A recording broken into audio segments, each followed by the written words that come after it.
For you, yeah, so there wasn't any kind of bad feeling about Gaelic then when you were growing up, it was just, Oh, no, you all just spoke it, no problem. And if you went into town, into Sydney, would you speak Gaelic when you went into town?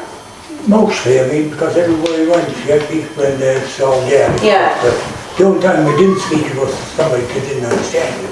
Right. Yeah, if you went to the store or something, Right. you couldn't speak. Other than that, I've heard stories about people talking about when they go into Sydney from there or from Boysdale or wherever, that they would be embarrassed to be speaking Gaelic on the street in Sydney, that they would pretend they didn't speak Gaelic because they thought people would look down on them if they were speaking that Gaelic. could be some of them, like I was saying, that took it that much. See. Yeah, they felt embarrassed, yeah. Yeah, they just figured that was the thing, that like, and they kind of quit. Yeah. But our side of it didn't, I mean, we just... No. And what did you think about those people that at the time when they quit speaking? Did you... Oh, yes, we used to tell them off and everything else. Did you? Yeah.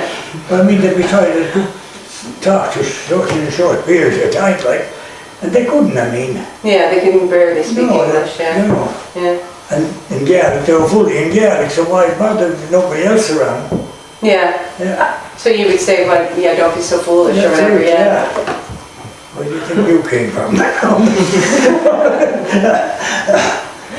Yeah, there's a song about that, isn't And there? they did keep it up until they left up there. I mean, went working or got married or whatever. Yeah. Yeah. Well, you pretty much had to, I suppose.